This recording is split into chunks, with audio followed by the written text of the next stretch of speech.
Hi friends, welcome back to my channel.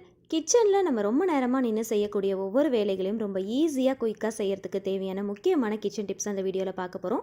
இது கூடவே ஒரு சில க்ளீனிங் டிப்ஸும் சேர்த்தே பார்க்கலாம். ஸோ பார்க்குறதுக்கு முன்னாடி நம்மளோட சேனலை சப்ஸ்கிரைப் பண்ணாதவங்க மறக்காமல் சப்ஸ்கிரைப் பண்ணி கூடவே இருக்கிற பெல் ஐக்கனையும் கிளிக் பண்ணிக்கோங்க. அப்போ நான் போடக்கூடிய வீடியோஸ் உங்களுக்கு நோட்டிஃபிகேஷன் வரும், நீங்கள் மிஸ் பண்ணாமல் பார்க்கலாம். ஃபர்ஸ்ட் டிப் என்னென்னு பார்க்கலாம். இதுக்காக ஒரு சின்ன வாட்டர் பாட்டில் எடுத்துக்கோங்க. இதை 2 போர்ஷனாக கட் பண்ணி எடுத்துக்கலாம்.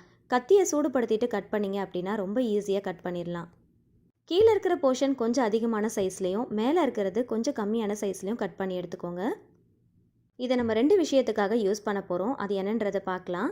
இதை கட் பண்ணதுக்கப்புறமா அந்த கத்தி கொஞ்சம் லைட்டாக ஹீட்டாக தான் இருக்கும் இல்லையா? ஸோ இந்த மாதிரி வச்சு விட்டுட்டோம் அப்படின்னா கையில் கீறாமல் இருக்கும். இஞ்சி பூண்டு இடிக்கிறதுக்கு நம்மக்கிட்ட இடிகள் இல்லாத சமயத்தில் வாட்டர் பாட்டிலை இந்த மாதிரி கட் பண்ணிவிட்டு யூஸ் பண்ணிக்கோங்க. உங்களுக்கு காட்டுறதுக்காக 3 பல்லு பூண்டை இதில் போட்டு இடித்து காட்டியிருக்கிறேன். இதை இடிக்கிறதுக்கு சப்பாத்தி கட்டை அப்படி இல்லைன்னா பருப்பு கடையிற மத்து இருந்துச்சுன்னா யூஸ் பண்ணிக்கோங்க. வாட்டர் பாட்டில் கொஞ்சம் சின்னதாக இருக்கிற மாதிரி பார்த்து எடுத்துக்கோங்க. குடுவை ஷேப்பில் இருந்துச்சு அப்படின்னா உள்ளே இடிக்கும் போது வெளியில் தெரிக்காமல் இருக்கும். ஸோ அதுக்காக இந்த மாதிரி குட்டியாக பார்த்து எடுத்துக்கோங்க. இப்போ இதை பாருங்கள், நல்லா நசுக்கி எடுத்துட்டேன். ஸோ இந்த மாதிரி யூஸ் பண்ணிக்கோங்க. மேலே கட் பண்ணியிருக்கிற இன்னொரு போர்ஷனை இன்னொரு விஷயத்துக்காக யூஸ் பண்ண போகிறோம். இந்த வாட்டர் பாட்டிலுடைய மூடியில் சின்ன சின்னதாக ஹோல்ஸ் போட்டு எடுத்துகிட்டு வந்துடுங்க. சைட்லேயும் 2 ஹோல்ஸ் போட்டு எடுத்துக்கோங்க. 2 பக்கமும் 2 சைட்லேயுமே ஹோல்ஸ் போட்டு எடுத்துகிட்டு வந்துட்டேன். இப்போ இதில் இந்த மாதிரி சணல் கயிறோ அப்படின்னா ஏதாவது த்ரெட்டோ இருந்துச்சு அப்படின்னா போட்டு இந்த மாதிரி கட்டி எடுத்துக்கோங்க. உள்பக்கமாக விட்டு நல்லா நாட் போட்டுட்டிங்க அப்படின்னா கலண்டு வராமல் இருக்கும். ஸோ நல்லா டைட்டாக ஃபிட்டிங்காகவும் இருக்கும். ஸோ இந்த மாதிரி ஹேங் பண்ணுறதுக்கு ஈஸியாக இருக்கிற மாதிரி பார்த்து கட்டி எடுத்துக்கோங்க.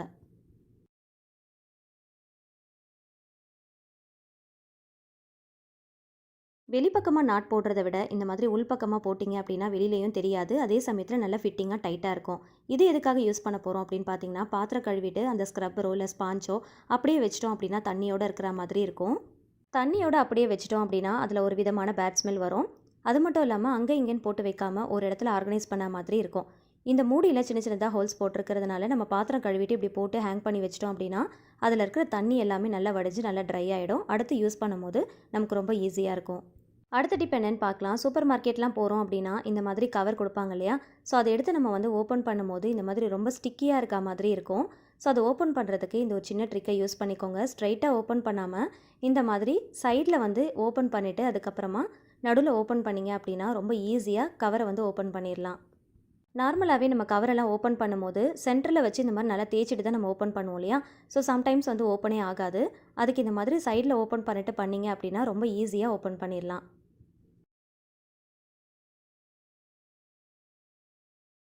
அடுத்த டிப் என்னென்னு பார்க்கலாம். பெரிய லெமனை கட் பண்ணிவிட்டு பிழியணும் அப்படின்னா இந்த ஒரு சின்ன டிப்பை ஃபாலோ பண்ணிக்கோங்க. இந்த மாதிரி பெருசாக கட் பண்ணிவிட்டு யூஸ் பண்ணுறதை விட குட்டி குட்டி பீசஸாக இந்த மாதிரி கட் பண்ணிக்கோங்க.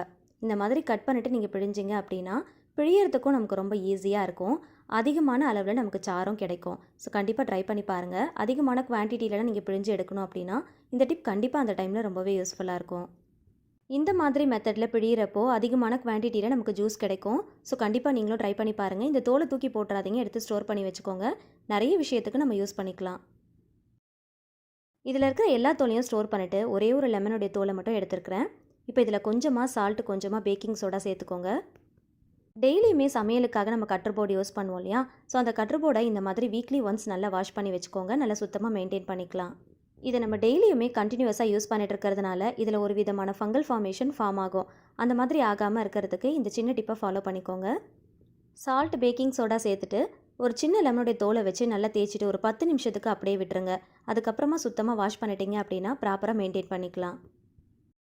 அடுத்த டிப் என்னென்னு பார்க்கலாம். வெங்காயம்லாம் அதிகமான குவான்டிட்டியில் நீங்கள் கட் பண்ணுறீங்க அப்படின்னா இந்த டிப் கண்டிப்பாக உங்களுக்கு ரொம்பவே யூஸ்ஃபுல்லாக இருக்கும். ஒரு சில வெங்காயத்தில் காரத்தன்மை அதிகமாக இருக்கிறதுனால கட் பண்ணும்போது கண்ணில் அதிகமாக தண்ணி வரும். கத்தியை லைட்டாக ஹீட் பண்ணிட்டு கட் பண்ணிங்க அப்படின்னா கண்ணில் எரிச்சல் இல்லாமல் கண்ணில் தண்ணி வராமல் ரொம்ப ஈஸியாக கட் பண்ணிடலாம். அடுத்த டிப் என்னென்னு பார்க்கலாம். நார்மலாகவே நீங்கள் கத்தியெல்லாம் வாங்குறீங்க அப்படின்னா இந்த மாதிரி ஃப்ளாட்டன் டைப்பில் வாங்குறத விட இந்த மாதிரி கொஞ்சம் ஷார்ப்பாக ஜிக்ஸாக்காக இருக்கிற மாதிரி கத்தியாக பார்த்து வாங்கிக்கோங்க. இந்த மாதிரி கத்தியை நம்ம யூஸ் பண்ணி கட் பண்ணோம் அப்படின்னா நல்லா குட்டி குட்டியாக கட் பண்ணுறதுக்கு ஈஸியாக இருக்கும். ஃப்ளாட்டன் டைப்பில் இருக்கிற கத்தியை யூஸ் பண்ணிங்க அப்படின்னா அந்தளவுக்கு பெருசாக குட்டி குட்டியாக கட் பண்ண முடியாது. ஆனால் இது ரொம்ப ஈஸியாக கட் பண்ணிடலாம். முக்கியமாக தக்காளி கட் பண்ணும்போது ரொம்ப ஈஸியாக இருக்கும். ட்ரை பண்ணுங்கள். அடுத்த டிப் என்னென்னு பார்க்கலாம். இதுக்காக ஒரு ப்ரெஷர் குக்கர் தான் எடுத்துருக்கிறேன். ஒரு சின்ன டம்ளரை பார்த்து எடுத்துக்கோங்க. இந்த டம்ளரை இந்த மாதிரி சென்டரில் வச்சு பேக் சைடில் திருப்பி வச்சுக்கோங்க. இதில் நம்ம என்ன பண்ண போகிறோம்னு பார்த்தீங்கன்னா, இட்லி தோசைக்கு மாவு அரைச்சதுக்கப்புறமா கைவிட்டு நல்லா கிளறிட்டு வேறு ஒரு பாத்திரத்துக்கு மாற்றி வைப்போம் இல்லையா? ஸோ மாற்றி வைக்கும் போது இந்த மாதிரி மெத்தடில் மாற்றி வச்சுக்கோங்க. எதுக்காக ப்ரெஷர் குக்கர் எடுத்துருக்குறோம் அப்படின்னா, அந்த ப்ரெஷர் குக்கர் வந்து நல்ல கனமாக இருக்கும். அதே சமயத்தில் சென்டரில் பார்த்தீங்கன்னா இந்த மாதிரி கிளாஸை வந்து திருப்பி வைக்கிறதுனால உள்ளே வந்து அந்த ஏர் எல்லாத்தையுமே நல்லா டைட்டாக பிடிச்சிக்கும். ஒரு விதமான ஹீட் வந்து வெளியேறும். மாவு ஊற்றும் போது ஃபுல்லாக ஊற்றிடாமல் 3/4 பங்கு அளவுக்கு இருக்கிற மாதிரி பார்த்து ஊற்றிக்கோங்க. மூடி போட்டு நல்லா டைட்டாக மூடிடலாம். கேஸ்கெட் மட்டும் போட்டுக்கோங்க, விசில் தேவையில்லை. இந்த மாதிரி மூடி போட்டு வச்சுட்டு ஒரு 8 மணி நேரம் கழித்து ஓப்பன் பண்ணி பார்க்கலாம். எதுக்காக இந்த மாதிரி செய்கிறோன்னா, ஒரு சில பேருடைய கைக்கு மாவு வந்து நல்லா கிளறி வச்சா கூட பொங்கி வராது. அதே மாதிரி ஒரு சில பேர் பார்த்தீங்கன்னா குளிரான பிளேஸில் இருப்பாங்க. ஸோ அந்த மாதிரி பிளேஸில் இருக்கீங்க அப்படின்னா கூட மாவு வந்து சரியாக பொங்கி வராது. ஸோ அதுக்கு இந்த ஒரு சின்ன டிப்பை ஃபாலோ பண்ணிக்கோங்க. இந்த மாதிரி மூடி போட்டுட்டு நல்ல கனமான ஒரு டவலோ இல்லைனா துணியோ கூட நீங்கள் போட்டு மூடிக்கலாம். நான் வந்து சாதாரணமாக அப்படியே தான் வச்சுருக்கிறேன். 8 மணி நேரம் கழித்து ஓப்பன் பண்ணி பாருங்கள், மாவு நல்லா பொங்கி வந்திருக்கும். நீங்கள் அரைக்கிற இட்லி மாவு சரியாக பொங்கி வரல, சீக்கிரமாக புளிச்சு போயிடுது அப்படின்னா இந்த மாதிரி ஒரு கிளாஸ் வச்சு ட்ரை பண்ணி பாருங்கள். இந்த மாதிரி கிளாஸ் வச்சு ட்ரை பண்ணுற இந்த ட்ரிக் நல்லாவே ஒர்க் அவுட் ஆகும். ஸோ கண்டிப்பாக ட்ரை பண்ணி பாருங்கள். மாவு நல்லா பொங்கி வந்தால் தான் இட்லியும் நல்லா சாஃப்டாக நல்லா பஞ்சு போல் இருக்கும். ஸோ கண்டிப்பாக இதே மாதிரி நீங்களும் ட்ரை பண்ணி பாருங்கள். மாவு நல்ல பதமாக பர்ஃபெக்டாக அரைச்சி வச்சுருந்தா கூட ஒரு சில பேருடைய கைக்கு மாவு பொங்கி வராது. ஸோ அந்த மாதிரி சமயத்தில் கண்டிப்பாக இந்த ட்ரிக் உங்களுக்கு ரொம்ப ரொம்ப யூஸ்ஃபுல்லாக இருக்கும். மாவு இப்போ உங்களுக்கு நல்லா கிளறி காட்டுறேன் பாருங்கள். மாவு நல்லா பொங்கி வந்திருக்கு. கிளறும் போதே இந்த மாதிரி நல்ல நுர மாதிரி இருக்கணும். ஸோ இந்த மாதிரி இருந்தால் தான் நம்ம செய்கிற இட்லியும் நல்லா சாஃப்டாக பஞ்சு போல் நல்லா சூப்பராக இருக்கும். இதில் சோடா உப்புலாம் எதுவுமே சேர்க்க தேவையில்லை. தேவையான அளவுக்கு மாவும் சால்ட்டும் சேர்த்துட்டு நல்லா மிக்ஸ் பண்ணிவிட்டு நீங்கள் இட்லி ஊற்றி பாருங்கள், நல்லா சாஃப்டாக பஞ்சு போல் வரும். அடுத்த டிப் என்னென்னு பார்க்கலாம். ஓவர் நைட் ஊற வச்ச பச்சை பயிர் தான் நான் எடுத்துருக்கிறேன். இதுக்கு பதிலாக நீங்கள் எந்த பயிர் வேணுனாலும் ஊற வச்சு எடுத்துக்கலாம். இதை வேறு ஒரு பவுலுக்கு மாற்றிக்கலாம்.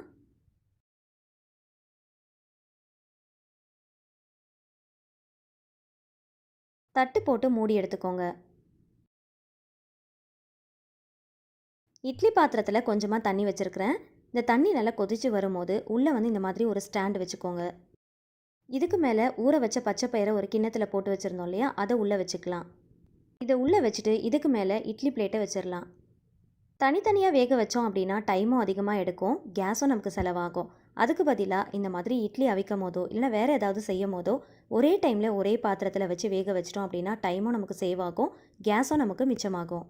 கரெக்டாக 20 நிமிஷத்துக்கு இட்லியை வேக வச்சு எடுத்துருக்கிறேன். இட்லி நல்லா வெந்துருச்சு. அதே மாதிரி இதையும் ஓப்பன் பண்ணி பார்க்கலாம். இதுவும் நல்லா வெந்து வந்திருக்கு. ஒரே டைமில் 2 ரெசிபி செஞ்சால் மாதிரி இருக்கும், டைம் சேவ் ஆகும், கேஸும் மிச்சமாகும். ஸோ கண்டிப்பாக ட்ரை பண்ணி பாருங்கள். இட்லி பிளேட்டில் கொஞ்சமாக தண்ணியை தெளிச்சிட்டு ஒரு 2 செகண்ட் கழித்து எடுத்தீங்க அப்படின்னா ரொம்ப ஈஸியாக எடுத்துடலாம்.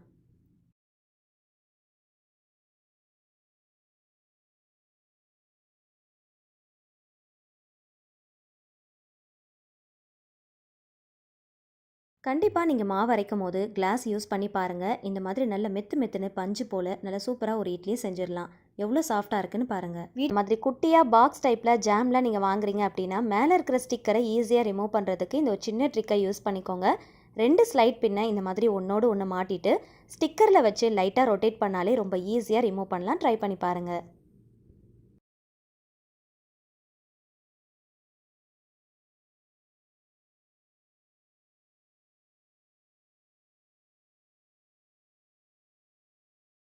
அடுத்த டிப் என்னன்னு பார்க்கலாம். பேண்ட்டெல்லாம் மடிக்கும் போது இந்த மெத்தடில் மடித்து வச்சிங்க அப்படின்னா இடத்த ரொம்ப அடைக்காமல் இருக்கும், மடிக்கிறதுக்கும் ரொம்ப ஈஸியாக இருக்கும். ட்ரை பண்ணி பாருங்கள்.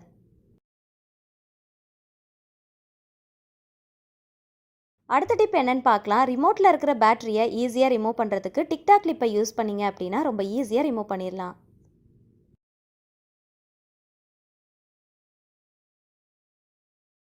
அடுத்த டிப் என்னன்னு பார்க்கலாம். சைடு மாட்டலை ஸ்ட்ரெயிட் மாட்டலாக யூஸ் பண்ணுறதுக்கு பின்னாடி இந்த மாதிரி ஒரு சின்ன ஹூக்கை மட்டும் மாட்டிட்டு யூஸ் பண்ணிங்க அப்படின்னா ஸ்ட்ரெயிட் மாட்டலாக கூட யூஸ் பண்ணிக்கலாம். அடுத்த டிப் என்னன்னு பார்க்கலாம். யூஸ் பண்ணாத மாட்டெல்லாம் வச்சுருக்கீங்க அப்படின்னா அதில் ஒரு சின்ன ஹூக்கை மாட்டிட்டு இதை நீங்கள் பிரேஸ்லெட்டாக கூட யூஸ் பண்ணிக்கலாம். ட்ரை பண்ணி பாருங்கள். அடுத்த டிப் என்னன்னு பார்க்கலாம். பிரேஸ்லெட்லாம் போடும்போது யாருடைய ஹெல்ப்பும் இல்லாமல் போடுறதுக்கு இந்த ஒரு சின்ன ட்ரிக்கை யூஸ் பண்ணிக்கோங்க. ஒரு ஸ்லைடு பின்னை இந்த மாதிரி மாட்டிட்டு கையில் பிடிச்சி மாட்டினீங்க அப்படின்னா யாருடைய ஹெல்ப்பும் இல்லாமல் ரொம்ப ஈஸியாக மாட்டிடலாம். ட்ரை பண்ணுங்கள். கையில் பிடிக்கும் போது வலிக்கிட்டே இருக்கா மாதிரி இருக்கும் இல்லையா, இந்த ஸ்லைடு பின்னை வந்து சப்போர்ட்டுக்கு வச்சுட்டு ஈஸியாக மாட்டிடலாம். ட்ரை பண்ணுங்கள். அடுத்த டிப் என்னன்னு பார்க்கலாம். ஜூஸ்லாம் வாங்கும் போது இந்த மாதிரி கண்ணாடி பாட்டிலில் கொடுத்தாங்க அப்படின்னா அந்த பாட்டிலை தூக்கி போட்டுறாமல் நல்லா சுத்தமாக வாஷ் பண்ணி எடுத்து வச்சுக்கோங்க. இந்த பாட்டில் ரொம்ப குட்டியாக இருக்கிறதுனால கைவிட்டு க்ளீன் பண்ணுறது ரொம்ப கஷ்டமாக இருக்கும். அதுக்கு இந்த மாதிரி டிஷ்யூ பேப்பரை ப்ரஷ்லையோ இல்லைனா டூத் ப்ரஷ்லையோ இந்த மாதிரி நல்லா சுற்றிட்டு உள்ளே விட்டு தொடச்சிங்க அப்படின்னா கொஞ்சம் கூட ஈரம் இல்லாத அளவுக்கு சுத்தமாக தொடச்சி எடுத்துடலாம். இந்த பாட்டிலை எதுக்காக யூஸ் பண்ண போகிறோம் அப்படிங்கிறத பார்க்கலாம். பல்காக ஆயிலெலாம் வந்து லிட்டர் கணக்கில் வாங்குறீங்க அப்படின்னா அதை நம்ம டேரெக்டாக அப்படியே எடுத்து யூஸ் பண்ண முடியாது இல்லையா? ஸோ அதை ரீஃபில் பண்ணுறதுக்கு இந்த ஒரு சின்ன டிப்பை ஃபாலோ பண்ணிக்கோங்க. இந்த ஆயிலை ரீஃபில் பண்ணுறதுக்கு கிளாஸ் பாட்டில்ஸை ஆன்லைன்லேயோ கடைகள்லையோ காசு கொடுத்து வாங்காமல் இந்த மாதிரி ஜூஸ் பாட்டிலை நல்லா க்ளீன் பண்ணி எடுத்து வச்சுக்கோங்க. இந்த ஆயிலை இதில் ரீஃபில் பண்ணிவிட்டு நம்ம தாராளமாக யூஸ் பண்ணிக்கலாம். இதுக்காக காசு கொடுத்து ஆயில் பாட்டில்லாம் கடைகளில் வாங்கவே தேவையில்லை. ஸோ இந்த பாட்டிலை நம்ம ரீயூஸ் பண்ணிக்கலாம். ட்ரை பண்ணி பாருங்கள். சப்போஸ் நீங்கள் different type of oil use பண்ணுறீங்க அப்படின்னா இந்த பாட்டில் நல்லா டிரான்ஸ்பரண்ட்டாக இருக்கிறதுனால எந்த ஆயில் எந்த பாட்டிலில் ரீஃபில் பண்ணி வச்சுருக்கீங்க அப்படிங்கிறத ஈஸியாக ஐடென்டிஃபை பண்ணிக்கலாம். ஸோ கண்டிப்பாக ட்ரை பண்ணி பாருங்கள். அடுத்த டிப் என்னன்னு பார்க்கலாம். இந்த மாதிரி டைப்பில் ஹேர் பேண்ட்லாம் வச்சுருக்கீங்க அப்படின்னா இந்த பாட்டிலுடைய கார்னரில் போட்டு விட்டுக்கோங்க. ஆயிலெலாம் வழியும் போது இந்த ஹேர் பேண்ட்லேயே வழிஞ்சிரும். ஸோ கீழே வந்து வழியாமல் இருக்கும். ஈஸியாக வந்து வாஷ் பண்ணிவிட்டு ரீயூஸ் பண்ணிக்கலாம். ட்ரை பண்ணி பாருங்கள். ஆயில் பாட்டிலில் இருக்கிற ஆயில் கீழே சிந்தாமல் இருக்கிறதுக்கு நம்ம சாக்ஸ்லாம் யூஸ் பண்ணுவோம் இல்லையா? சாக்ஸுக்கு பதிலாக இந்த மாதிரி ஹேர் பேண்டு கூட யூஸ் பண்ணிக்கலாம். இந்த மாதிரி பண்ணுறதுனால ஆயில் கீழே வழியாமல் இருக்கும். அதே சமயத்தில் எந்த ஆயில் எந்த பாட்டிலில் வச்சுருக்கு அப்படிங்கிறத ஈஸியாக ஐடென்டிஃபை பண்ணிக்கலாம்.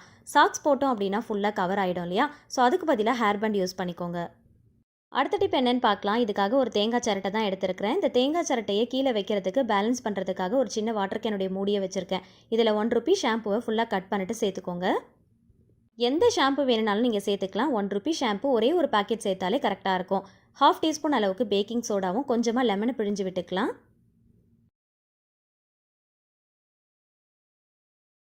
இது கூட ஒரு பாதி டம்ளர் அளவுக்கு தண்ணி சேர்த்துக்கலாம். தண்ணி சேர்த்துட்டு நம்ம சேர்த்துருக்கிற எல்லா பொருளையுமே நல்லா மிக்ஸ் பண்ணி எடுத்துக்கோங்க.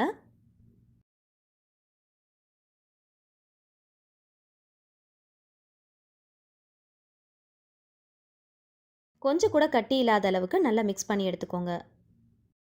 10லேருந்து 15 துணி கிட்ட நான் எடுத்துருக்கிறேன். எல்லாமே பார்த்தீங்கன்னா சமுக்கி வச்சுருக்கிற மாதிரி, ஸ்டோன் ஒர்க் இருக்கிற மாதிரி, கொஞ்சம் ஒர்க் இருக்கிற மாதிரியான ஃப்ராக் தான் நான் எடுத்துருக்கிறேன். ஸோ இந்த மாதிரி கொஞ்சம் எம்ப்ராய்டரி போட்டது, த்ரெட்டு வச்சது, இந்த மாதிரியான ஃப்ராக் தான் நான் ஃபுல் அண்ட் ஃபுல் எடுத்துருக்கிறேன். இந்த மாதிரி டைப்பில் இருக்கிற கிளாத்லாம் கண்டிப்பாக வாஷிங் மிஷினில் போட முடியாது. சப்போஸ் போட்டோம் அப்படின்னாலும் இதில் இருக்கிற சமுக்கி, ஸ்டோன் ஒர்க், எம்ப்ராய்டரி இதெல்லாமே பார்த்திங்கன்னா அப்படியே உதிர்ந்து போயிடும். துணியும் பார்த்திங்கன்னா சீக்கிரமாக கிழிஞ்சு போன மாதிரி ஆகிடும். இந்த மாதிரி ரொம்ப சாஃப்டான ஷால்ஸும் நான் எடுத்துருக்கிறேன். இதே போல் நீங்கள் வந்து பட்டு புடவையாக இருக்கட்டும், அப்படி இல்லைனா வந்து ஒர்க் பண்ண சாரீஸாக இருக்கட்டும், எந்த டைப்பில் வேணாலும் நீங்கள் எடுத்துக்கலாம். இந்த டிப்பை வந்து ஃபாலோ பண்ணிக்கோங்க. இந்த மாதிரி ஃபுல் அண்ட் ஃபுல் ஒர்க் இருக்கிற மாதிரி ஒரு 15 துணி கிட்ட எடுத்துருக்கிறேன். இது வாஷிங் மிஷின்லேயும் போட போகிறதில்ல, கை வலிக்க கஷ்டப்பட துவைக்க போகிறதும் இல்லை. எப்படி ரொம்ப ஈஸியாக வாஷ் பண்ணலாம் அப்படிங்கிறத பார்க்கலாம். ஒரு சின்ன டப்பில் 3/4 பங்கு அளவுக்கு வாட்டர் எடுத்துக்கோங்க.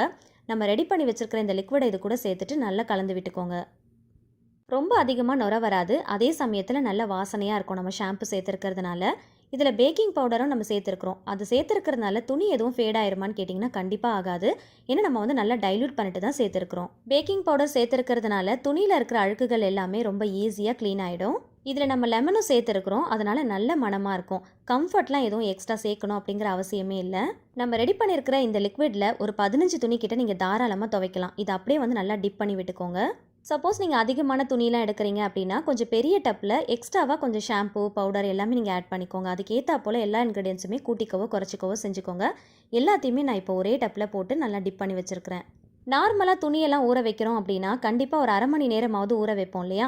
இது ஒரு 10 நிமிஷம் ஊற வச்சாலே போதும். ரொம்ப நேரம் ஊற வைக்கணும் அப்படிங்கிற அவசியம் கூட இருக்காது. நார்மலாக துணி துவைக்கும் போது கையால் நல்லா வந்து குமிக்கிட்டு துவைப்போம் இல்லையா? ஸோ அந்த மாதிரிலாம் குமிக்கி துவைக்கணும் அப்படிங்கிற அவசியம் கூட இருக்காது. நம்ம யூஸ் பண்ணுற கிளாத்தில் ஸ்டோன் ஒர்க், எம்ப்ராய்டரி ஒர்க், சமுக்கிலாம் வச்சு ஒர்க் பண்ணியிருக்கு அப்படின்னா இந்த மாதிரி மெத்தடில் கண்டிப்பாக வாஷ் பண்ணிக்கோங்க. ரொம்பவே ஈஸியாக இருக்கும். அதே சமயத்தில் நம்மளுடைய துணியை வந்து ரொம்ப பாதுகாப்பாக சேஃப் அண்ட் செக்யூர்டாக வாஷ் பண்ண மாதிரி இருக்கும். 10 நிமிஷம் மட்டும் ஊற வச்சா போதும். ரொம்ப அதிகமான நேரம் ஊற வைக்கணும் அப்படிங்கிற அவசியம் இல்லை. இப்போ 10 நிமிஷம் ஆயிடுச்சு. இந்த தண்ணியில் அப்படியே லைட்டாக முக்கி எடுத்துட்டு இன்னொரு தண்ணியில் நீங்கள் ஒரே ஒரு தடவை அலசினாலே போதும். ரொம்ப தண்ணி போட்டு அலசணும் அப்படிங்கிற அவசியம் கூட இருக்காது. இதில் நம்ம சோப்பு, பவுடர், லிக்விட்னு எதுவுமே யூஸ் பண்ணலை. அந்த மாதிரி யூஸ் பண்ணோம் அப்படின்னா அதிகமாக நுர வரும். அதனாலே நம்ம அதிகமாக அலசுற மாதிரி இருக்கும். இதில் அதிகமாக நுரையும் வராது, ஆனால் நல்லா வாசனையாக இருக்கும். துணி நல்லா வந்து க்ளீனாக வாஷ் பண்ணி எடுத்துடலாம். ஸோ ஒரே ஒரு டைம் நீங்கள் அலசினாலே போதும். மோஸ்ட்லி இந்த மாதிரி டைப்பில் இருக்கிற கிளாத்லாம் நம்ம ரொம்ப ரேராக தான் யூஸ் பண்ணுவோம் இல்லையா? மோஸ்ட்லி இந்த மாதிரி ஒர்க் பண்ண கிளாத்லாம் நம்ம ரொம்ப நேரம் கூட யூஸ் பண்ணியிருக்க மாட்டோம். கொஞ்ச நேரம் தான் யூஸ் பண்ணியிருப்போம். ஸோ இந்த மெத்தடில் வாஷ் பண்ணிங்க அப்படின்னா ரொம்ப ஈஸியாக இருக்கும். எவ்வளோ துணி இருந்தாலும் ஈஸியாக துவைச்சி எடுத்துடலாம். ஸோ கண்டிப்பாக இதே மெத்தடில் நீங்களும் ட்ரை பண்ணுங்கள். இந்த மாதிரி ஷாம்பு எல்லாம் மிக்ஸ் பண்ணுறதுக்கு பாத்திரங்கள் யூஸ் பண்ணுறதை விட தூக்கி போடக்கூடிய தேங்காய் சிரட்டையை இந்த மாதிரி பர்பஸ்க்கு யூஸ் பண்ணிக்கோங்க. ஒரு சில பேருக்கு பாத்திரங்களில் யூஸ் பண்ணிட்டு திருப்பியும் அதை சமைக்கிறதுக்கோ இல்லை வேற ஒரு விஷயத்துக்கோ யூஸ் பண்ணும்போது ஒத்துக்காது இல்லையா? ஸோ இந்த மாதிரி விஷயத்துக்கு இந்த மாதிரி தேங்காய் சிரட்டையை யூஸ் பண்ணிக்கோங்க. அடுத்த டிப்ஸ் என்னன்னு பார்க்கலாம். சப்ஸ்கிரைபர் ஒருத்தவங்க சாப்பாடு குழையாமல் வடிக்கிறது எப்படி அப்படிங்கிறத ஒரு டிப்ஸாக ஷேர் பண்ணுங்கன்னு சொல்லியிருந்தாங்க. அவங்களுக்காக தான் இந்த டிப்ஸ் நான் ஷேர் பண்ணியிருக்கிறேன். சப்போஸ் நீங்கள் பிகினராக இருக்கீங்க அப்படின்னா ஒவ்வொரு வாட்டியும் சாப்பாடு வெந்துருச்சான்னு செக் பண்ணணும் அப்படிங்கிற அவசியம் இருக்காது. தண்ணி வந்து பார்த்திங்கன்னா இந்த அளவுக்கு கலர் சேஞ்ச் ஆகணும். ரொம்ப வந்து குழஞ்ச மாதிரி ஆயிடுச்சு அப்படின்னா கஞ்சி சிக்கின மாதிரி ஆகிடும். ஸோ இந்த அளவுக்கு தண்ணி இருக்கவே இருக்காது. ஸோ இந்த மாதிரி லைட்டாக சேஞ்ச் ஆனதுமே நீங்கள் சாப்பாடை வடிச்சிட்டிங்க அப்படின்னா நல்லா வந்து சாப்பாடு வந்து விரையாக இருக்கிற மாதிரி இருக்கும். சரியான பக்குவத்தில் நீங்கள் சாப்பாடு வடிச்சிங்க அப்படின்னா உங்களுடைய கஞ்சி தண்ணி வந்து இந்த மாதிரி கன்சிஸ்டன்சியில் தான் இருக்கும். சப்போஸ் நீங்கள் ரொம்ப குழைய விட்டுட்டீங்க அப்படின்னா ரொம்ப கஞ்சி சிக்கின மாதிரி இருக்கும். ஸோ கண்டிப்பாக இதே மெத்தடில் நீங்களும் ட்ரை பண்ணி பாருங்கள். நெயில் கட்டரை யூஸ் பண்ணுறதுக்கு முன்னாடி இந்த ஒரு சின்ன டிப்பை ஃபாலோ பண்ணிக்கோங்க. நம்மளோட வேலை ரொம்ப ஈஸியாக முடியும். நெயில் கட்டருடைய 2 சைட்லையுமே செலஃபன் டேப்பை இந்த மாதிரி ஸ்ட்ரைட்டாக ஒட்டி விட்டுக்கோங்க.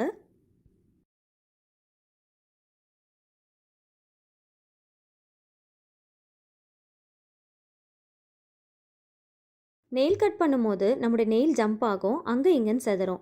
ஸோ அந்த மாதிரி ஆகாமல் இருக்கிறதுக்கு இந்த மாதிரி செலஃபன் டேப்பை ஒட்டி விட்டுட்டு நீங்கள் கட் பண்ணீங்க அப்படின்னா நம்ம கட் பண்ணுற நெயில் எல்லாம் ஜம்ப் ஆகாமல் உள்ளேயே அப்படியே ஸ்டோர் ஆகும். நெயில் கட் பண்ணி முடிச்சதுக்கப்புறமா செலஃபன் டேப்பை ரிமூவ் பண்ணிவிட்டு உள்ளே இருக்கிற நெயில்ஸை டஸ்ட்பினில் நம்ம தூக்கி போட்டுடலாம். குழந்தைங்களுக்குலாம் நெயில் கட் பண்ணுறீங்க அப்படின்னா இந்த ஒரு சின்ன டிப்பை ஃபாலோ பண்ணிக்கோங்க, ரொம்பவே யூஸ்ஃபுல்லாக இருக்கும். அடுத்த டிப் என்னென்னு பார்க்கலாம். கிராசரி ஐட்டம்ஸ்லாம் வாங்கி இந்த மாதிரி பேஸ்கெட்டில் போட்டு நீங்கள் ஸ்டோர் பண்ணுறீங்க அப்படின்னா அதை ஓப்பன் பண்ணாலும் சரி பண்ணாமல் இருந்தாலும் சரி கொஞ்சமாக தூள் உப்பை தூவிட்டு அதுக்கப்புறமா அந்த பேஸ்கெட்டை க்ளோஸ் பண்ணிவிட்டு யூஸ் பண்ணிக்கோங்க. இந்த மாதிரி செய்கிறதுனால நம்ம வச்சுருக்கிற அந்த கிராசரி ஐட்டம்ஸ் எல்லாமே பதத்து போகாமல் இருக்கும். சம்டைம்ஸ் வந்து ஏதாவது ஓப்பன் பண்ணிவிட்டு கூட நம்ம க்ளோஸ் பண்ணி வச்சுருப்போம். ஸோ அந்த மாதிரி ஆகாமல் இருக்கிறதுக்கு இந்த மாதிரி யூஸ் பண்ணிக்கோங்க. அடுத்த டிப் என்னென்னு பார்க்கலாம். மொபைல் ஃபோனில் ஏதாவது டஸ்ட் படிஞ்சிருச்சு அப்படின்னா அதை க்ளீன் பண்ணுறதுக்காக சேஃப்டி பின் தான் நம்ம யூஸ் பண்ணுவோம் இல்லையா? அந்த மாதிரி யூஸ் பண்ணாமல் இந்த மாதிரி பேப்பர் கிளிப் இருந்துச்சுன்னா அதை இந்த மாதிரி வளைச்சி எடுத்துக்கோங்க. இது நல்லா ஃப்ளாட்டனாக இருக்கிறதுனால அதில் இருக்கிற அந்த ஹோல்ஸில் விட்டு க்ளீன் பண்ணுறது ரொம்ப ஈஸியாக இருக்கும். ஃபோனும் டேமேஜ் ஆகாமல் இருக்கும். ஸோ கண்டிப்பாக ட்ரை பண்ணி பாருங்கள்.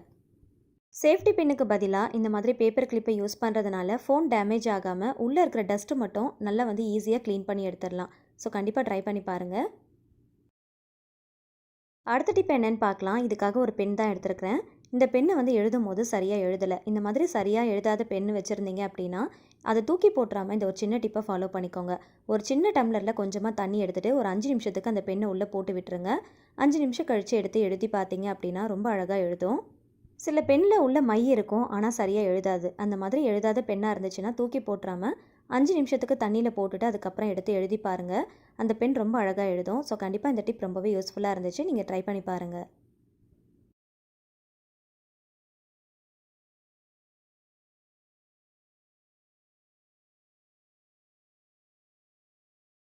அடுத்த டிப் என்னென்னு பார்க்கலாம். குழந்தைங்களுக்குலாம் லெக்கின்ஸ் பேண்ட்லாம் நம்ம போடுறோம் அப்படின்னா கரெக்டாக வந்து அந்த பாதத்துக்கிட்ட வரும்போது கொஞ்சம் டைட்டாக ஃபிட்டிங்காக இருக்கிற மாதிரி இருக்கும். ஸோ அந்த சமயத்தில் இந்த ஒரு சின்ன டிப்பை ஃபாலோ பண்ணிக்கோங்க. ஒரு பாலித்தீன் கவர் இருந்துச்சு அப்படின்னா இந்த மாதிரி காலில் ஃபஸ்ட்டு போட்டு விட்டுக்கோங்க. போட்டுட்டு அதுக்கப்புறமா அந்த பேண்ட்டை போட்டிங்க அப்படின்னா ரொம்ப ஈஸியாக போட்டுடலாம். இந்த மாதிரி ரொம்ப டைட்டாக இருக்கும் போது நம்ம போட்டு இழுத்தோம் அப்படின்னா சம்டைம்ஸ் வந்து அந்த துணி வந்து கிழிஞ்சு போன மாதிரி ஆகிடும். ஸோ அந்த மாதிரி ஆகாமல் இருக்கிறதுக்கு இந்த மாதிரி பாலித்தீன் கவரை யூஸ் பண்ணிக்கோங்க. ரொம்பவே யூஸ்ஃபுல்லாக இருக்கும். ரொம்ப ஈஸியாக சிரமப்படாமல் போட்டுடலாம். அடுத்த டிப் என்னென்னு பார்க்கலாம். சோப்பு யூஸ் பண்ணிவிட்டு தண்ணியோடு அப்படியே வச்சோம் அப்படின்னா ஒரு மாதிரி கொல கொலன்னு ஆன மாதிரி ஆகிடும். ஸோ அந்த மாதிரி ஆகாமல் இருக்கிறதுக்கு இந்த ஒரு சின்ன டிப்பை ஃபாலோ பண்ணிக்கோங்க. சோப்பு டப்பாவில் மேலே இந்த மாதிரி ஒரு 2 ரப்பர் பேண்டை போட்டு விட்டுக்கோங்க. அதுக்கு மேலே சோப்பை இந்த மாதிரி யூஸ் பண்ணதுக்கப்புறம் வச்சிங்க அப்படின்னா அதில் இருக்கிற வாட்டர் எல்லாமே நல்லா ட்ரை ஆகிடும். அது காஞ்சதுக்கப்புறமா இந்த மாதிரி பாக்ஸில் உள்ளே எடுத்து போட்டுக்கலாம். தேவைப்படும் போது மேலே எடுத்து வச்சு கூட யூஸ் பண்ணிக்கலாம். அடுத்த டிப் என்னென்னு பார்க்கலாம். சோப்புடைய பேக் சைடில் இந்த மாதிரி ஒரு சின்ன வாட்டர் கேன் மூடியை நல்லா டைட்டாக வந்து ஃபிக்ஸ் பண்ணிட்டீங்க அப்படின்னா வாஷ் பேஷன் பக்கத்தில் இந்த மாதிரி வச்சிட்டிங்க அப்படின்னா ஹேண்ட் வாஷ் பண்ணுறதுக்கு இந்த சோப்பை யூஸ் பண்ணிவிட்டு அப்படியே வச்சோம் அப்படின்னா தண்ணி பட்டு ரொம்ப கொலகொலன்னு ஆன மாதிரி இருக்கும். ஸோ அந்த மாதிரி ஆகாமல் இருக்கிறதுக்கு இந்த வாட்டர் கேன் மூடியை ஃபிட் பண்ணிட்டோம் அப்படின்னா இது நல்ல க்ரிப்பாக இருக்கும். அடியில் வந்து ஒரு ஸ்டாண்டு மாதிரி இருக்கும். தண்ணி பட்டாலும் கொலகொலன்னு ஆகாது. கையில் பிடிச்சி யூஸ் பண்ணுறதுக்கும் ரொம்பவே யூஸ்ஃபுல்லாக இருக்கும். ஸோ கண்டிப்பாக ட்ரை பண்ணி பாருங்கள். அடுத்த டிப் என்னென்னு பார்க்கலாம். வளையல் போடும்போது சம்டைம்ஸ் ரொம்ப டைட்டாக இருந்துச்சு அப்படின்னா இதுக்காக இந்த ஒரு சின்ன டிப்பை ஃபாலோ பண்ணிக்கோங்க. ரொம்ப ஈஸியாக போட்டுடலாம். கையில் பாலித்தீன் கவரை போட்டுட்டு வளையலை போட்டிங்க அப்படின்னா எவ்வளோ டைட்டாக இருந்தாலும் ரொம்ப ஈஸியாக போட்டுடலாம். கண்ணாடி வளையல்கள் போடும்போது ரொம்ப டைட்டாக இருந்துச்சு அப்படின்னா உடஞ்சி போய் கையில் கீறதுக்கு நிறைய சான்ஸ் இருக்குது. ஸோ அந்த மாதிரி டைமில் இந்த டிப் ரொம்பவே யூஸ்ஃபுல்லாக இருக்கும். ஒரு சில பேர் சோப்பு போட்டு போடுவாங்க, இல்லைனா ஆயில் யூஸ் பண்ணி போடுவாங்க. அந்த மாதிரி போட்டோம் அப்படின்னா நமக்கு அதை வாஷ் பண்ணுறது ஒரு வேலையாக இருக்கும் இல்லையா? ஸோ அதுக்கு பதிலாக இந்த ஒரு சின்ன டிப்பை ஃபாலோ பண்ணிக்கோங்க, ரொம்ப ஈஸியாக போட்டுடலாம். அடுத்த டிப் என்னென்னு பார்க்கலாம். இதுக்காக நான் ஜவ்வாது பவுடர் தான் எடுத்துருக்கிறேன். இந்த ஜவ்வாது பவுடர் எல்லா கடைகளிலுமே ரொம்ப ஈஸியாக கிடைக்கும். இந்த மாதிரி வாங்கி வச்சுக்கோங்க. இது சென்ட் டைப்லேயும் கிடைக்குது, இந்த மாதிரி பவுடர் டைப்லேயும் கிடைக்குது. இந்த மாதிரி பவுடர் டைப்பில் இருக்கிற மாதிரி பார்த்து வாங்கி வச்சுக்கோங்க. இது கொஞ்சம் ஓப்பன் பண்ணாலே போதும், அந்த அளவுக்கு நல்ல பயங்கர ஸ்மெல்லாக இருக்கும். இதை ஓப்பன் பண்ணும்போது பார்த்தீங்கன்னா இதில் ஒரு சின்ன கவர் கொடுத்துருப்பாங்க. அகெயின் இதை யூஸ் பண்ணிவிட்டு மூடும் போது இந்த கவரையும் யூஸ் பண்ணி நீங்கள் மூடிக்கோங்க. அப்போ தான் அதில் இருக்கிற அந்த அரோமா வந்து வெளியில் போகாமல் இருக்கும். ஸோ இது எதுக்காக யூஸ் பண்ணலாம் அப்படிங்கிறத பார்க்கலாம். இதிலேருந்து ஒரு சிட்டிகை மட்டும் நம்ம எடுத்துக்கலாம்.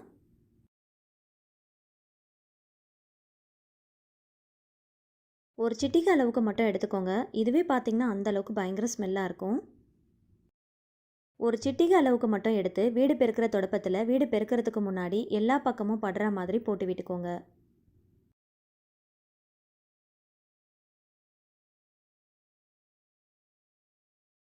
இந்த தொடப்பத்தை யூஸ் பண்ணி வீடு பெருக்கி பாருங்கள், நாள் முழுக்க அந்த வாசனை இருந்துகிட்டே இருக்கும். அதே போல் அந்த தொடப்பத்துலேயும் பார்த்திங்கன்னா எந்த விதமான பேட் ஸ்மெல்லும் வராது. ஸோ நாள் முழுக்க நல்ல வீடு நல்ல மனமாக இருக்கிறதுக்கு இந்த ஒரு சின்ன டிப்பை ஃபாலோ பண்ணிக்கோங்க. நமக்கு உடம்புக்கு முடியாத டைமில், அப்படி இல்லைனா வேலை அதிகமாக இருக்கிற டைமில் வீடு துடைக்க முடியல அப்படின்னா இந்த மாதிரி ஒரு சின்ன டிப்பை ஃபாலோ பண்ணிக்கோங்க. வீடு துடைக்கவே இல்லைனாலும் பரவாயில்ல, இந்த மாதிரி செஞ்சுட்டு வீடை பெருக்கி விட்டாலே போதும். வீடு நல்லா சுத்தமாக இருக்கும், அதே சமயத்தில் நாள் முழுக்க நல்ல வாசனையாகவும் இருக்கும். அடுத்த டிப் என்னென்னு பார்க்கலாம். குழந்தைங்க யூஸ் பண்ணுற பேக்கில் ஜிப்பெல்லாம் போயிடுச்சு அப்படின்னா அந்த இடத்துல நம்ம சேஃப்டி பின்னை குத்தி நம்ம யூஸ் பண்ணுறதுக்கு பதிலாக இந்த மாதிரி லைட்டாக நீக்கிட்டு வீட்டில் யூஸ் பண்ணாத கீ இருந்துச்சுன்னா மாட்டி விட்டுருங்க. சேஃப்டி பின்னை நம்ம போட்டு விட்டுட்டோம் அப்படின்னா அவங்க திறக்கும் போதோ இல்லை மூடும் போதோ சம்டைம்ஸ் வந்து அவங்கள அறியாமல் அந்த பின் வந்து கையில் குத்துறதுக்கு நிறைய சான்ஸ் இருக்குது. ஸோ சேஃப்டி பின்னுக்கு பதிலாக இந்த மாதிரி யூஸ் பண்ணாத கீஸ் இருந்துச்சு அப்படின்னா ஜிப்பு மாதிரி மாட்டி விட்டுட்டீங்க அப்படின்னா எமர்ஜென்சி டைமில் ரொம்பவே யூஸ்ஃபுல்லாக இருக்கும். ஸோ கண்டிப்பாக ட்ரை பண்ணி பாருங்கள். அடுத்த டிப் என்னென்னு பார்க்கலாம். நம்மக்கிட்ட இருக்கிற சூட்கேஸ், ஹேண்ட்பேக்லாம் வந்து பிஞ்சு போயிடுச்சு அப்படின்னா அதில் இருக்கிற ஜிப்பை மட்டும் தனியாக எடுத்து வச்சுக்கோங்க. இந்த மாதிரி ஜிப்பு தேவைப்படும் போது நம்ம வேறு ஒரு இதில் கூட மாட்டி யூஸ் பண்ணிக்கலாம். லைட்டாக நீக்கிட்டு ஜிப்போ இல்லைனா கீயோ மாட்டிட்டு இந்த மாதிரி நல்லா டைட்டாக அழுத்தி விட்டாலே போதும், நம்மளே ரொம்ப ஈஸியாக மாட்டிடலாம். அடுத்த டிப் என்னென்னு பார்க்கலாம். நம்ம யூஸ் பண்ணுற ஆயில் பாட்டிலில் வெளிப்பக்கமாக நிறைய பிசுபிசுப்பு தன்மை இருக்குது அப்படின்னா வாஷ் பண்ண முடியாத டைமில் இந்த ஒரு சின்ன டிப்பை ஃபாலோ பண்ணிக்கோங்க, ரொம்பவே யூஸ்ஃபுல்லாக இருக்கும். டிஷ்யூ பேப்பரில் கொஞ்சமாக சால்ட் எடுத்துகிட்டு லைட்டாக எந்த பக்கம்லாம் ஆயில் பிசுபிசுப்பு தன்மை இருக்கோ அந்த பக்கத்தில் வச்சு நல்லா தேய்ச்சி விட்டுக்கோங்க. ரொம்ப அதிகமாகலாம் உப்பு போட்டு தேய்க்கணும் அப்படிங்கிற அவசியம் இல்லை. லைட்டாக ஒரு சிட்டிகை அளவுக்கு மட்டும் உப்பை எடுத்து நல்லா தேய்ச்சி விட்டுக்கோங்க. ஸோ அந்த மாதிரி தேய்க்கும் போதே அந்த பிசுபிசுப்பு தன்மை சுத்தமாக காணாமல் போயிடும். நம்ம வாஷ் பண்ணணும் அப்படிங்கிற அவசியம் கூட இருக்காது. வாஷ் பண்ண முடியாத டைமில் இல்லைனா வந்து சடனாக வந்து ஆயில் கொட்டிருச்சு, இந்த மாதிரி ரொம்ப பிசுபிசுப்பு தன்மை அதிகமாக இருக்குது அப்படின்னா அந்த டைமில் இந்த டிப்பை வந்து ஃபாலோ பண்ணிக்கோங்க, ரொம்பவே யூஸ்ஃபுல்லாக இருக்கும். இப்போது நம்ம நல்லா வந்து க்ளீன் பண்ணிட்டோம். இப்போ அகெயின் வந்து ஆயிலை வந்து ரீஃபில் பண்ணிக்கலாம். ஆயில் பாட்டில் யூஸ் பண்ணுறீங்க அப்படின்னா அதோடைய கார்னரில் ஹேர் பேண்ட் போட்டுக்கோங்க. அப்படி இல்லைனா ஃபுல்லாக கவர் ஆகிற மாதிரி சாக்ஸ் போட்டு யூஸ் பண்ணிக்கோங்க. இந்த மாதிரி செய்கிறதுனால ஓரளவுக்கு பிசுபிசுப்பு தன்மை இல்லாமல் மெயின்டைன் பண்ணிக்கலாம். நம்ம வைக்கிற இடத்துலையும் அந்த ஆயில் வந்து படாமல் இருக்கும், கீழே சிந்தாமல் இருக்கிறதுக்கு இந்த டிப் ரொம்பவே யூஸ்ஃபுல்லாக இருக்கும். ட்ரை பண்ணி பாருங்கள். இதுக்காக ஒரு சாக்ஸ் தான் எடுத்துருக்கிறேன். சின்ன சாக்ஸாக இருந்துச்சுன்னா பரவாயில்ல. இப்போ இந்த மாதிரி பெரிய சாக்ஸாக எடுக்கிறீங்க அப்படின்னா ஃபஸ்ட்டு இந்த மாதிரி கொஞ்சமாக மடித்து விட்டுக்கோங்க. மடிச்சுட்டு கையை உள்ளே விட்டுட்டு அப்படியே உள்ளே தள்ளிகிட்டே போனோம் அப்படின்னா ரொம்ப ஈஸியாக ரெண்டாக மடித்து எடுத்துடலாம். இதை வெளிப்பக்கமாக ரெண்டாக மடித்து எடுத்தோம் அப்படின்னா உள்ளே இருக்கிற த்ரெட்டெல்லாம் வெளியில் தெரியும். அந்த மாதிரி தெரியாமல் இருக்கிறதுக்கு இந்த மாதிரி கையை உள்ளே விட்டுட்டு தள்ளிகிட்டே போனீங்க அப்படின்னா உள்பக்கமாக ரெண்டாக அழகாக மடித்து எடுத்துடலாம்.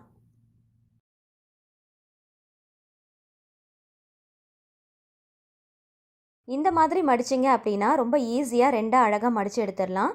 இது பார்க்குறதுக்கும் நல்லா திக்காக இருக்கும். இதை எதுக்காக யூஸ் பண்ண போகிறோன்னு பார்த்தீங்கன்னா மொபைல் ஃபோனை வைக்கிறதுக்கு ஒரு பவுச் மாதிரி தான் நம்ம யூஸ் பண்ண போகிறோம்.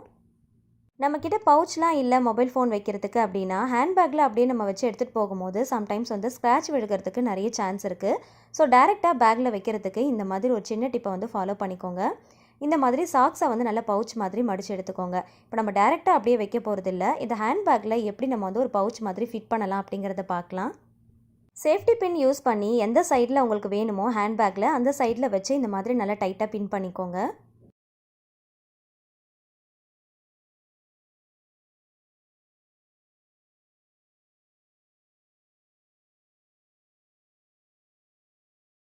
இந்த மாதிரி பின் பண்ணிட்டோம் அப்படின்னா இது பார்க்குறதுக்கு அழகாக ஒரு பவுச் மாதிரியே இருக்கும்.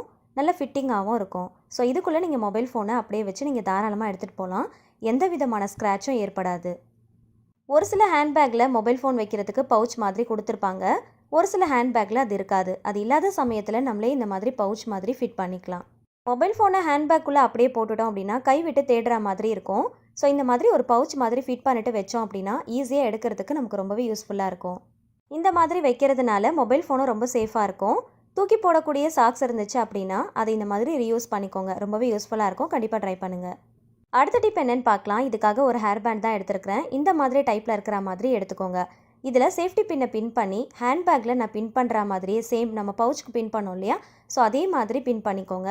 இதை எதுக்காக யூஸ் பண்ண போகிறோம் அப்படின்னு பார்த்தீங்கன்னா, நம்ம ஹேண்ட்பேக்கில் வாட்டர் பாட்டிலாம் வச்சு எடுத்துகிட்டு போவோம் இல்லையா, இந்த மாதிரி மொபைல் ஃபோனோ இல்லை முக்கியமான டாக்குமெண்ட்ஸோ இல்லைனா பர்ஸில் மணியோ வச்சு எடுத்துகிட்டு போகிறோம் அப்படின்னா கூடவே வாட்டர் பாட்டில் வச்சு எடுத்துகிட்டு போகும்போது சம்டைம்ஸ் அலம்பிட்டே இருக்கும்.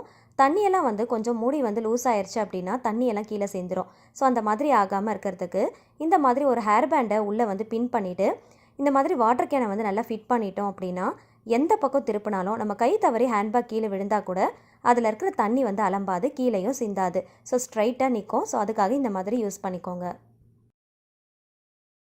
அடுத்த டிப் என்னன்னு பார்க்கலாம். ஒரு சின்ன துண்டு இஞ்சியை உடனே சீவணும் அப்படின்னா அதுக்காக கத்தி யூஸ் பண்ணணும் அப்படிங்கிற அவசியம் இருக்காது. ஏதாவது ஒரு ஃபோக் ஸ்பூனோ இல்லைனா நார்மல் ஸ்பூனோ வச்சு லைட்டாக இந்த மாதிரி சீவி விட்டாலே போதும். அதில் இருக்கிற ஸ்கின் எல்லாம் ரொம்ப ஈஸியாக பீல் பண்ணி எடுத்துடலாம். அதே போல் டீ எல்லாம் போடும் போது ஒரு சின்ன துண்டு இஞ்சியை சீவணும் அப்படின்னா அதுக்காக காய் சீவுறதை எடுத்து யூஸ் பண்ணாமல் இந்த மாதிரி ஃபோக் ஸ்பூன் யூஸ் பண்ணி சீவி பாருங்கள். நல்லா குட்டி குட்டியாக அழகாக சீவி எடுத்துடலாம். ஸோ ரொம்பவே எமர்ஜென்சி டைம்லேயோ இல்லை சின்ன சின்னதாக எடுத்து நம்ம வேலை செய்யும் போதோ இந்த மாதிரி குட்டி குட்டி டிப்ஸ் எல்லாம் நீங்கள் ஃபாலோ பண்ணிக்கோங்க. நம்முடைய வேலையை ரொம்ப ஈஸியாக முடிஞ்சிடும். அதுக்காக பெரிய பெரிய பாத்திரங்களும் நம்ம யூஸ் பண்ணணும் அப்படிங்கிற அவசியம் கூட இருக்காது. அதிகமான குவான்டிட்டியில் யூஸ் பண்ணோம் அப்படின்னா காய் சீவுறதை யூஸ் பண்ணிக்கலாம்.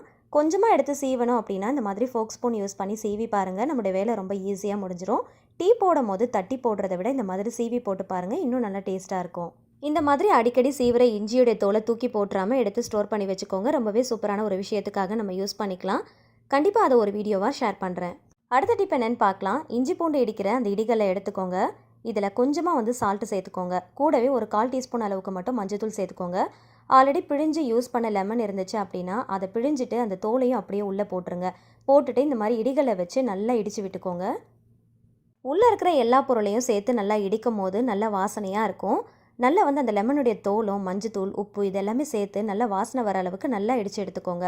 நல்ல சாறு மாதிரி வர ஆரம்பிக்கும். ஸோ அந்த அளவுக்கு நல்லா இடித்து நல்லா தேய்ச்சி விட்டுக்கோங்க. இப்போ இது கூடவே ஒரு டம்ளர் அளவுக்கு, அதாவது அந்த இடிகள் மூழ்கிற அளவுக்கு ஃபுல்லாக தண்ணி ஊற்றி விட்டுக்கோங்க. இடிக்கிற கல்லையும் உள்ளே போட்டு விட்டுடலாம். 10 நிமிஷத்துக்கு அப்படியே விட்டுட்டு அதுக்கப்புறம் சுத்தமாக வாஷ் பண்ணி எடுத்தீங்க அப்படின்னா அந்த இஞ்சி பூண்டுடைய ரா ஸ்மெல் சுத்தமாக வராது. லிக்விட்லாம் போட்டு வாஷ் பண்ணணும் அப்படிங்கிற அவசியமே இல்லை. சாதாரணமாக வாஷ் பண்ணாலே போதும். என்ன தான் வாஷ் பண்ணாலும் இஞ்சி பூண்டுடைய ரா ஸ்மெல் போகலை அப்படின்னா இந்த மெத்தட் ட்ரை பண்ணி பாருங்கள். அடுத்த டிப் என்னென்னு பார்க்கலாம். ப்ரெஷர் குக்கர் யூஸ் பண்ணி ஏதாவது ஒரு ரெசிபி நீங்கள் செய்கிறீங்க அப்படின்னா அதில் ஒரு இடிகளில் போட்டு விட்டுருங்க. பொங்கலுக்கு தேவையான எல்லா பொருளையுமே நான் அதில் சேர்த்துருக்குறேன். சேர்த்துட்டு இது கூடவே ஒரு இடிகளையும் போட்டுட்டு இப்போ குக்கரை மூடிடலாம். உடனே விசில் போட்டுறாதீங்க. ஸ்டீம் வந்ததுக்கப்புறமா போடுங்க. எதுக்காக இடிகள் போடுறோம் அப்படிங்கிறத சொல்கிறேன். குக்கரில் விசில் வரும்போது நோட்டீஸ் பண்ணி பாருங்கள். உள்ளே இருக்கிற தண்ணி வெளியில் சுத்தமாக பொங்கவே இல்லை. அதாவது குக்கரில் ஒரு கெப்பாசிட்டி இருக்கும் இல்லையா, இந்த குக்கருக்கு இவ்வளோ தான் செய்யணும் அப்படின்னு.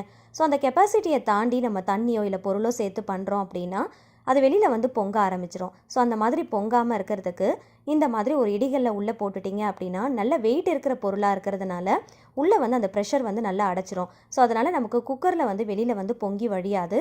ஸோ அது நமக்கு ரொம்பவே யூஸ்ஃபுல்லாக இருக்கும். ஸோ கண்டிப்பாக இதே மாதிரி நீங்களும் ட்ரை பண்ணி பாருங்கள். நான் யூஸ் பண்ணுற இந்த ப்ரெஷர் குக்கரை பொறுத்த வரைக்கும் பாதிக்கு பாதி வச்சோம் அப்படின்னா கரெக்டாக இருக்கும். 3/4 வாசி வச்சோம் அப்படின்னா கண்டிப்பாக பொங்க ஆரம்பிச்சிடும். ஸோ அந்த மாதிரி ஆகாமல் இருக்கிறதுக்கு இந்த மாதிரி நல்ல வெயிட்டாக இருக்கிற இடிகளில் உள்ளே போட்டுட்டு யூஸ் பண்ணுறப்போ ஸோ அந்த மாதிரியான பிரச்சனைகள் எனக்கு வரவே இல்லை. ஸோ நீங்களும் ட்ரை பண்ணி பாருங்கள். இதே மாதிரி இதை இன்னொரு விஷயத்துக்காகவும் யூஸ் பண்ணிக்கலாம். ப்ரெஷர் குக்கரில் இடிகள் போடுறதுனால கரண்ட் செலவை ரொம்பவே மிச்சப்படுத்தலாம். அது எப்படின்றத பார்க்கலாம். ப்ரெஷர் குக்கரில் ஒரு சின்ன கிளாஸில் பாதி கிளாஸ் அளவுக்கு மட்டும் வாட்டர் சேர்த்துருக்கிறேன். ஒரு 2 நிமிஷத்துக்கு மட்டும் பாயில் பண்ணிக்கோங்க. லைட்டாக பபிள்ஸ் வரும்போது இடிகளில் உள்ளே போட்டுட்டு ஸ்டவ் ஆஃப் பண்ணிவிடுங்க. இப்போ மூடி போட்டு மூடிடலாம். உள்ளே கேஸ்கெட்டோ இல்லை விசிலோ போடணும் அப்படிங்கிற அவசியம் கூட இருக்காது. இப்போ அடுத்ததான் என்ன பண்ணலாம் அப்படிங்கிறத பார்க்கலாம்.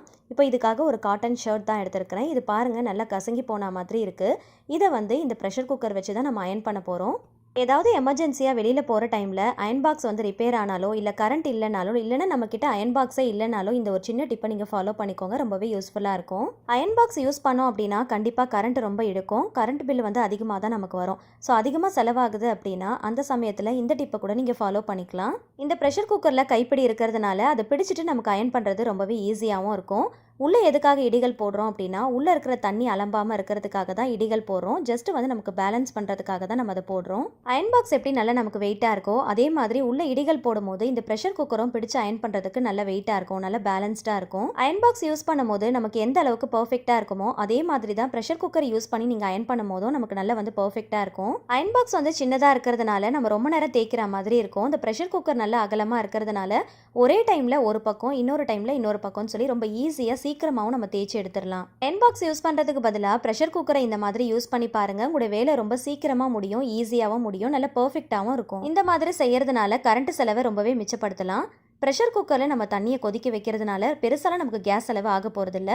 2லேருந்து 3 நிமிஷத்துக்கு தான் நம்ம கொதிக்க வைக்க போகிறோம். அது மட்டும் இல்லைங்க, ப்ரெஷர் குக்கர் நல்ல வெயிட்டாக இருக்கிறதுனால அதில் உள்ளே இருக்கிற அந்த ஹீட்டும் பார்த்தீங்கன்னா ரொம்ப நேரத்துக்கு தங்கும். நீங்கள் எத்தனை துணி வேணாலும் சீக்கிரமாக அயன் பண்ணிக்கலாம். ஒரு சில துணியெல்லாம் பார்த்தீங்கன்னா அயன் பாக்ஸில் வச்சு நம்மளால் அயன் பண்ண முடியாது. இந்த மாதிரி ரொம்ப நைஸான கிளாத்தில் இருக்கிற ஷால்லாம் பார்த்தீங்கன்னா அயன் பாக்ஸில் வச்சு நம்ம அயன் பண்ணுறதுக்கு கொஞ்சம் யோசிப்போம் இல்லையா? ஸோ இந்த மாதிரி ப்ரெஷர் குக்கரை வச்சு நீங்கள் தாராளமாக கொஞ்சம் கூட பயம் இல்லாமல் நீங்கள் அயன் பண்ணிக்கலாம். ஒரு சில துணியெல்லாம் பார்த்தீங்கன்னா ரொம்ப நைஸான கிளாத்தாக இருந்துச்சு அப்படின்னா ஹீட் அட்ஜஸ்ட்மெண்ட் பண்ணுற மாதிரி இருக்கும். ஆனால் இந்த மாதிரி செய்யும் போது பயம் இல்லாமல் ரொம்ப சூப்பராக அயன் பண்ணி எடுத்துடலாம். ஏதாவது ஒரு முக்கியமான விஷயத்துக்கு கிளம்பும் போது கண்டிப்பாக அயன் பண்ணியே ஆகணும் அப்படின்ற சமயத்தில் கரண்ட் இல்லாமல் போச்சு அப்படின்னா அந்த மாதிரி டைமில் கூட இந்த டிப் ரொம்பவே யூஸ்ஃபுல்லாக இருக்கும். முக்கியமாக மழைக்காலத்துலலாம் கரண்ட் இல்லாமல் போச்சு அப்படின்னா அந்த டைமில் கூட இந்த டிப்பை நீங்கள் ஃபாலோ பண்ணிக்கலாம். நான் ஷேர் பண்ணியிருக்கிற இந்த டிப்ஸ் எல்லாமே உங்களோட நேரத்தையும் பணத்தையும் ரொம்பவே மிச்சப்படுத்தும்னு நினைக்கிறேன். ஸோ நீங்களும் ட்ரை பண்ணி பார்த்துட்டு ஃபீட்பேக் ஷேர் பண்ணுங்கள். உங்களுக்கு வீடியோ பிடிச்சிருந்துச்சுன்னா மறக்காமல் லைக் பண்ணுங்கள், உங்களுக்கு தெரிஞ்ச எல்லார் கூடயுமே ஷேர் பண்ணிக்கோங்க. இதே மாதிரி இன்னும் யூஸ்ஃபுல்லான இன்ட்ரெஸ்டிங்கான டிப்ஸ் அண்ட் ட்ரிக்ஸ் தெரிஞ்சுக்க ஆசைப்பட்டீங்கன்னா நம்ம சேனலை மறக்காமல் சப்ஸ்கிரைப் பண்ணிட்டு தொடர்ந்து சப்போர்ட் பண்ணுங்கள். தேங்க்யூ ஸோ மச், கீப் வாட்சிங்.